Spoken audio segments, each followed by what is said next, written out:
Hi, everybody. Hi. Hi. Good to see you. A couple announcements to start out with, actually several announcements, so get comfortable, as I say, when we have a lot to go over. First off, I'd like to wish all of you a happy International Yoga Day. Last year, I recall, we had forgotten it, and so where are our friends here who practice yoga? Boyle is the one. Boyle, yeah. Okay, there, we've got one person in the back. Okay, well, a happy International Yoga Day, everyone. It is celebrated around the world to recognize yoga's many benefits to the mind and the body. The observance was launched by the United Nations in 2015 with U.S. support thanks to the initiative of Indian Prime Minister Modi. Today, we're also celebrating another significant achievement with our Indian friends. I'm pleased to announce today that the United States will hold its India 2+2 dialogue with the United States. It will be held here at the State Department on July the 6th. Secretary of State Mike Pompeo and Secretary of Defense Jim Mattis will host the Indian External Affairs Minister along with the Minister of Defense for meetings that will focus on strengthening the strategic and defense cooperation as the United States and India jointly address challenges in the Indo-Pacific region and also beyond. Next, I'd like to say this on behalf of the entire State Department. I'd like to express our sincere gratitude and best wishes to German Ambassador Peter Wittig, who marked his last official day yesterday as German Ambassador to the United States. Over the course of 9 years in which he served here in the United States, he played a critical role in deepening mutual understanding and strengthening relations between our two great countries. Wishing him the best of luck in his next posting with his family. Next, Matt, an issue I know that you're following closely. In Bahrain, I'd like to mention that we are following closely the case of Ali Salman, the former Secretary General of the dissolved Al-Wafaq opposition political party, who was under investigation for allegedly collaborating with Qatar against the government of Bahrain during the events of 2011. We welcome today's verdict acquitting Ali Salman along with his co-defendants. Today's acquittal removes a potential barrier to political reconciliation in Bahrain, and we urge Bahraini prosecutors not to pursue an appeal of the judge's ruling. We repeat our call on the government of Bahrain to release Ali Salman from prison and grant relief from his previous conviction. Next week, Is that coming out as a written statement as well? Or I'm not sure. Can it? Do you need it to? Do you need it to? Okay, we'll look into that for you. Easy enough. Next, I'd like to announce our Deputy Secretary's upcoming travels. Deputy Secretary John Sullivan will travel to the Netherlands, Denmark, Algeria, and Morocco. He will begin his trip in The Hague to lead the U.S. delegation to a special session on the Conference of the States Parties of the OPCW, the Organization for the Prohibition of Chemical Weapons. He will underscore U.S. determination to prevent and deter the spread and use of deadly chemical weapons, and also our commitment to ensuring that all responsible for the use of chemical weapons in Syria and elsewhere are held accountable. Next, he'll lead a delegation to Copenhagen to participate in Ukraine Reform Conference to reaffirm the U.S. support for Ukraine's sovereignty, independence, and territorial integrity in its internationally recognized borders, and also reiterate our conviction that the success of Ukraine depends on the implementation of serious structural reforms. On the sidelines of that conference, the deputy will also meet with the Ukrainian Prime Minister and Denmark's Foreign Minister to discuss bilateral and regional matters, including energy security. The deputy will next travel to Algeria to meet with government officials and participate in the 5th annual U.S.-Algeria Counterterrorism Dialogue to reaffirm our strong partnership and shared efforts to promote regional stability and combat terrorism. His last stop will be Morocco, where he will meet with leaders to discuss a range of issues, including Morocco's contributions to the global coalition to defeat ISIS. Lastly, earlier today, we had made plans to brief you and provide you with an update on a medical situation affecting our colleagues in Cuba. However, someone provided the information to the press before we could come out here. Why do I mention that? Because last year, when we first learned about the health attacks that were affecting our colleagues in Cuba, I pledged to you personally that as soon as we learned new information that you needed to be aware of, that the public needed to be aware of, that I would bring that to you, and that was our intent today. There is now new information that is available. We learned about this about 11:30 or so earlier today. On June 21st, following a comprehensive medical evaluation, one U.S. diplomat working at the U.S. Embassy Havana was medically confirmed to have experienced health effects similar to those that were reported by members of the U.S. Havana diplomatic community. This is the first medically confirmed case in Havana since August of 2017. The number of Americans now affected is 25. Previously, that number was 24. It is now 25. The health and well-being of our personnel remains our top priority here at the State Department. The investigation into the origin of these symptoms continues, and it is an interagency effort. The interagency community continues to work diligently to determine the cause of the symptoms as well as develop mitigation measures. We informed the Cuban government of this occurrence on May the 29th of this year. The Cuban government assured us that they will continue to take this seriously and are continuing their investigation.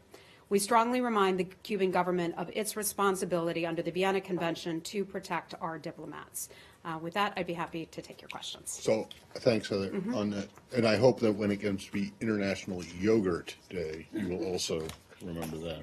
On Cuba, does this one person was one of the two who was Medically most evacuated to the United recently- States. That is correct. So does that mean that the other one was determined not to have?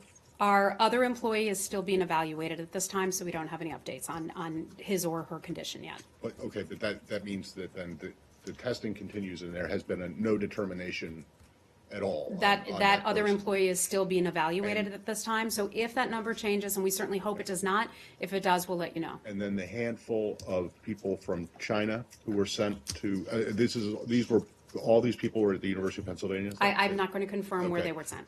Well, wherever it was there, what about the people who were sent back with symptoms from China? So some of our colleagues, and this is similar to the way that we handled it with Cuba, in Cuba, our colleagues who wanted a baseline medical evaluation, a screening, were able to receive that screening. We had sent medical professionals to China to assist with the evaluation. A good number of people were evaluated there at their request, and that's something that we provided to our colleagues in Cuba as well. The number of individuals have returned to the United States from China. Some of them still do remain under evaluation at this point. Okay, but, and again, that then no determination has been made on those. We- So far from China, there's just one. From China, we have one medically confirmed case at this point. One medically confirmed case. That does not mean that number won't change, but that is where it stands at this time.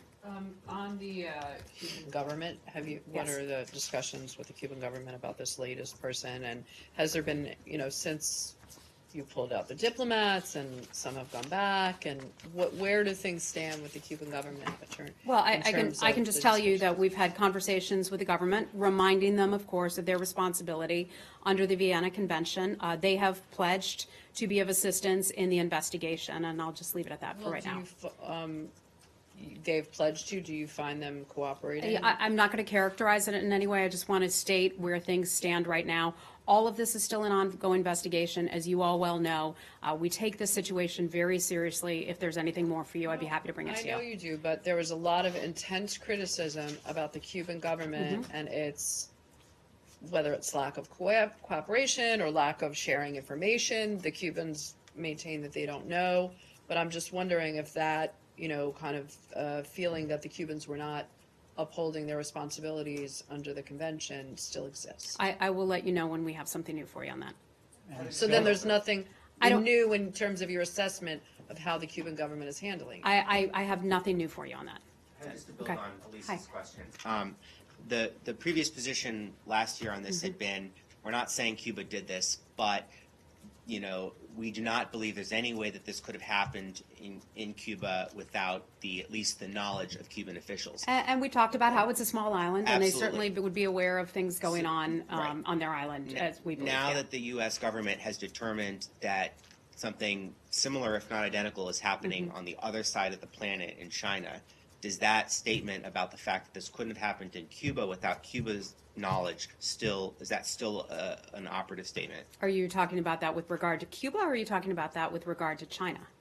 Talking about that I guess the question is, does the fact that this is now happening in multiple places create any different opinion about whether it could have happened in Cuba without Cuba's knowledge? Look, I think our position on Cuba remains the same, and an investigation is still underway. We still don't know to this date what is causing it and who is responsible. I want to make that very, very clear. With regard to China, there's an investigation also underway, and that is something that we will take very seriously. And when we have more information, when we have better information on what is causing this, who is responsible for it, then we will certainly let you know. But I don't have anything more for you at And that point. China obviously is also a country that has intense surveillance. Is the statement that it couldn't happen in Cuba without Cuba's knowledge true about China? Could it have happened in China without China's knowledge? I think we can't combine the issues in that kind of way and assume that because one may have known, the other may have known as well. I can just share with you that the State Department has expressed its concern with both governments. Both governments have pledged their cooperation, and we expect that they will continue to cooperate with our investigations. When we have more, I'll certainly let you know, okay?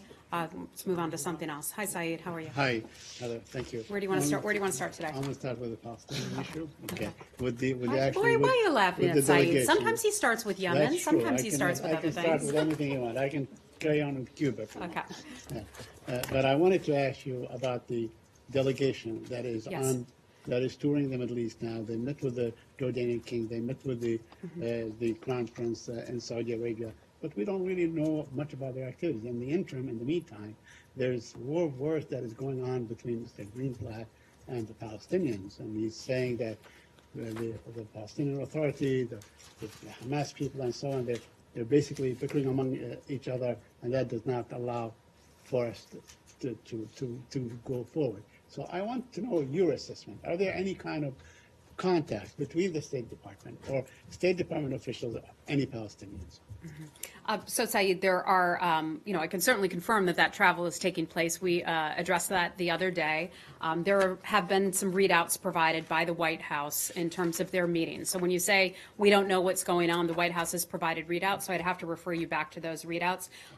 There's a readout from Jared Kushner and Jason Greenblatt's meeting with the President of Egypt. There's also one on their meeting with the Crown Prince of Saudi Arabia. So I'd refer you back to those. They talked about a lot of things, including humanitarian relief to Gaza, the administration's efforts to try to facilitate a longstanding a peace between the Israelis and the Palestinians. So there is information out there, and I'm sure the White House and Mr. Greenblatt's office would be happy to provide that. More questions. One pertaining to UNRWA. You said on Tuesday that this is something that the Palestinian or UNRWA does every summer and every fall. So you think that UNRWA is exaggerating its appeal, its urgent appeal for more funds? I think what they need to do is determine a way to better manage its budgeting and its finances. And that's something, a concern that not just the United States has expressed, but other countries have expressed that concern as well.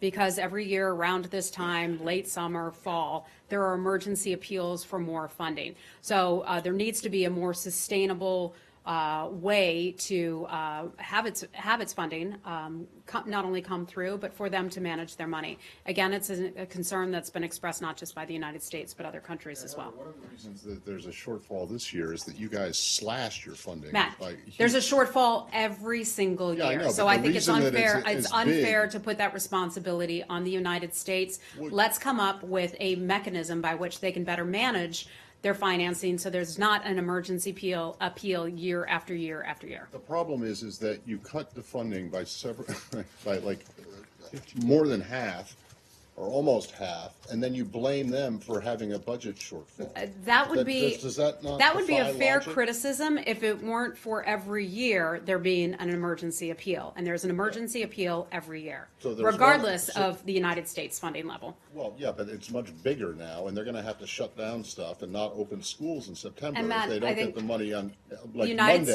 States they're and having- other countries have long expressed their concerns about their management, but also, this administration has talked a lot about burden sharing, that we believe other countries should become just as involved as the United States has been. We remain such a generous nation in still providing money to many causes internationally, and it would be great if other countries were to step up to the plate as well. Yeah, all that's fine. Does this Mm-hmm. mean, though, that on Monday, when they have their emergency pledging meeting in New York, that there won't be any additional money forthcoming from the United States? I'm not going to preview any decisions or announcements that Because could be made. I think they would argue, and others who are looking at it from the outside, that it is somewhat disingenuous for this administration to say that, to blame UNRWA for funding shortfalls that are partly or largely the fault of you guys cutting your funding to the organization, regardless I'll of go whether back it to saying happens. this. Every Reg- year, there's an emergency appeal for an additional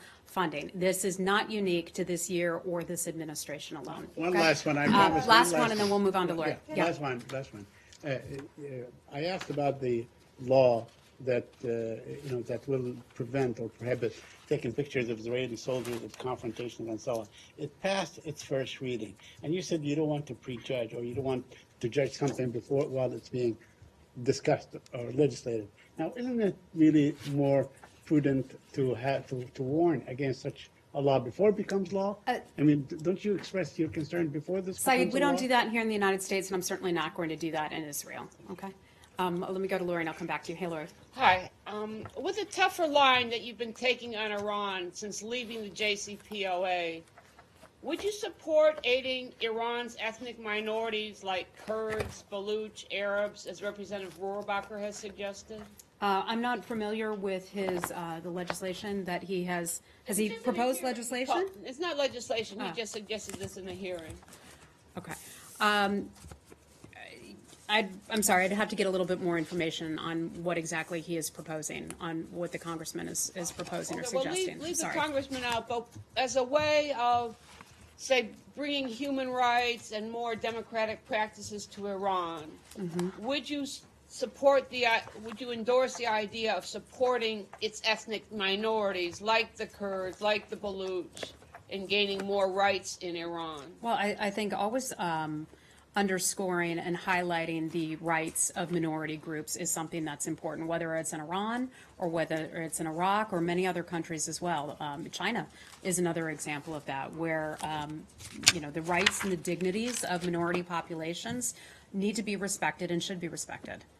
Okay, thank you. And regarding Turkey, the foreign minister said today, and this is a two-part question, he said that YPG fighters will leave Manbij by July 4th, that's part of the roadmap. But haven't they left already? They said they've left. And he also threatened the United Nations that Turkey would attack the Mahmur refugee camp if it let the PKK stay there. What is your response to the foreign minister's statement about attacking a refugee camp? Well, I can tell you in terms of timelines and speculating on timelines, that's something that we just aren't able to do, that we won't get into. Nor can we get into the current status on the ground. We've agreed as a part of the overall roadmap in dealing with Manbij that the YPG will depart Manbij as part of that roadmap agreement. We're continuing to work with our NATO ally Turkey on a common way forward in Manbij. So you're saying that the YPG is still in Manbij? They said they left. That is I can't tell you exactly where they are. I mean, you may laugh at this, but I can refer you to the YPG to answer where exactly they are, because that is not something that we can confirm. I can tell you, however, that they have agreed in that framework that they will depart Manbij, but I can't confirm where they are at this point. Okay. Yeah. Okay.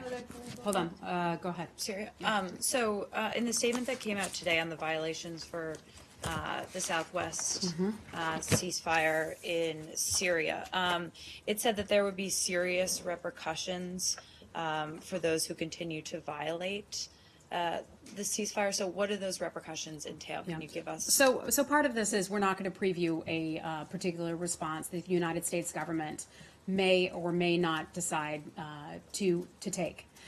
So that's first and foremost. I want to be clear that we've expressed our grave concerns with the government of Russia. We've also expressed concerns and continue to have conversations with the Jordanians through the Amman Monitoring Center there. Secretary Pompeo has raised these concerns directly with Foreign Minister Lavrov. He's also had conversations with Prime Minister Benjamin Netanyahu about this. During the call over the weekend, when the Secretary, or perhaps it was on Monday, spoke to Foreign Minister Lavrov, we talked about how important it is, how critical it is for the mutual adherence to the arrangement, to the ceasefire arrangement. Stood up nearly 1 year ago. This is something that we consistently had talked about the success that humanitarian aid was able to get in. Lives were undoubtedly saved in southwest Syria because of this ceasefire arrangement. And now we start to see that Syrian regime military and also militia units have violated that de-escalation zone, the ceasefire zone in southwest Syria. They've initiated airstrikes, there have been artillery and rocket attacks, and that's a tremendous concern of ours. And just to clarify, like timing wise, Yeah. after Pompeo and Lavrov spoke over the weekend, were there violations that then followed throughout the week that led to this statement? I don't have any specific information that I can provide you right here today, right now, about the timing of attacks and things that we have followed, but if I have anything more for you, I'll certainly let you know. Yeah. Repercussions thing? Yeah. You said that you're not going to preview what may or may not happen. The statement that came out a week ago on this very same subject said very specifically that if there were violations, the U.S. would have a firm, quote, firm and appropriate response, not may or may not have. So is there some backsliding here that you might not do anything? I have nothing more for you on that, Matt. Thank you. Nadia, go right ahead. Can I follow up on the visit? You said that the White House already... I'm sorry, on the what? On the visit, on Mr. Kushner and Greenblatt Oh, okay. to the region. You said that the White House already issued the statements and they talk about the focus on Gaza and the humanitarian crisis. How are you going to do that without dealing with Hamas in Gaza? And is his visit to countries like Saudi Arabia and Qatar and elsewhere in Egypt a way to coordinate with these countries to bypass dealing with Hamas? Yeah, I can't answer the question to that. I'd have to refer you to Mr. Kushner and Mr. Greenblatt's office. When they're finished with their meetings, we will get a full readout, and perhaps I can then bring you some additional information on that.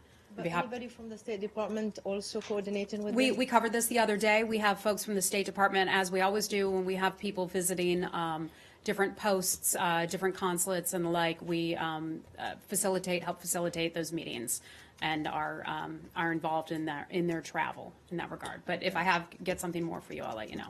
Okay. Nick, hi. The Secretary issued 2 tweets yesterday on Iran, one on protests being up and the other on the unemployment rate. Did he send those 2 tweets himself? The Secretary closely follows his Twitter account, yes. So what was the message that he was trying to convey with those 2 tweets? I think, look, as we look at the situation in Iran and we see the frustration that regular Iranians feel and are expressing. We've seen so many protests over the past year. I think the Secretary was merely pointing out the fact that these protests continue. We have seen the Iranian population tremendously concerned with their lack of economic progress. We've seen the Iranian regime pledge that regular Iranian people would see the benefits of their economy, and they certainly have not seen that. They've not experienced that. So we start to see people express their frustration through freedom of speech, through these types of protests. And I think just highlighting the fact that those continue. We've seen people continue to be oppressed there. Women who protest the forced wearing of a hijab, they protest. We've seen some of them thrown in prison. Iranians appear to be increasingly frustrated, and I think he's merely pointing that out. So, but this is not, I mean, in his Iran speech several weeks ago, there also were these similar references to how the people of Iran must be upset with their government, and it raised a lot of questions about whether he was advocating regime change in Iran. Does he believe that Iranians would be better served by a different government? You know, we are seeking a change in the regime's behavior. I think that is what most people would want, a change in the behavior on the part of the regime. Hold on, just on that one tweet with the graph. You know, he captioned it, "Can this be explained?"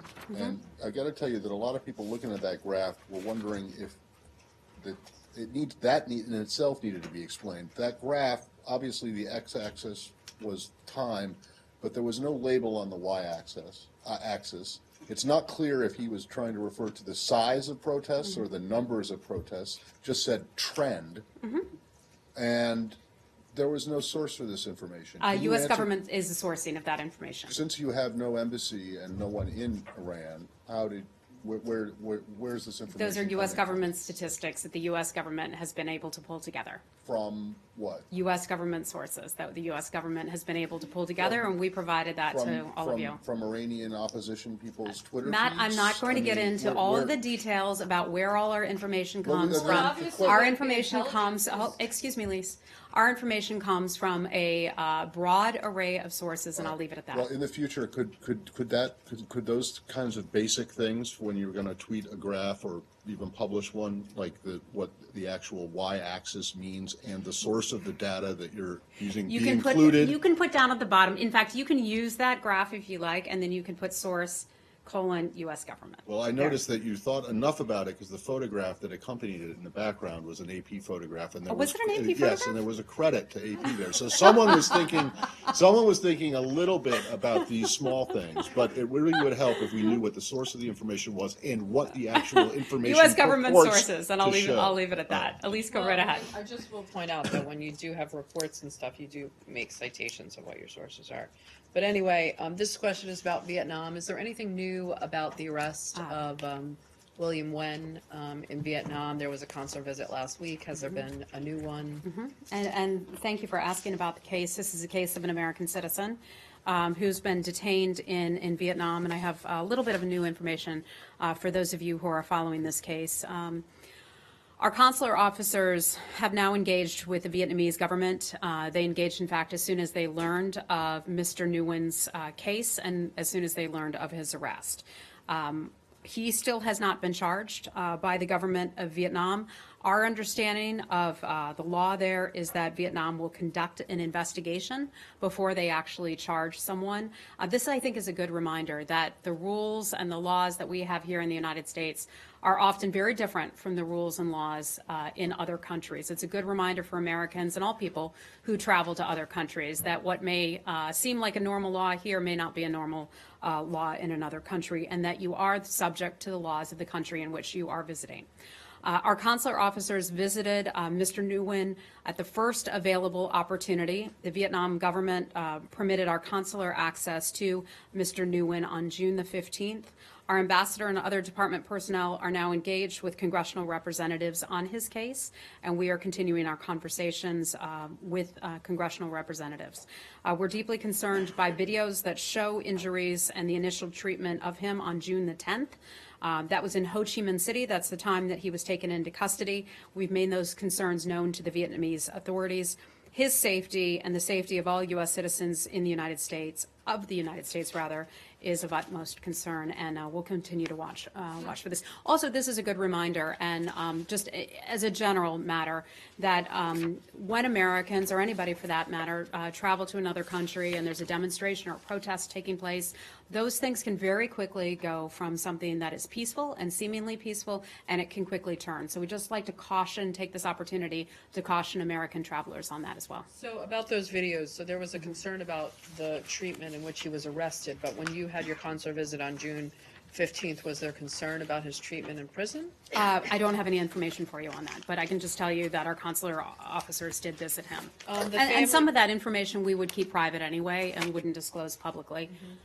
3 congressmen from his district have sent a letter to Secretary Pompeo asking for a meeting to talk to him about it. Do you know if I don't That's have been any scheduled. information on that.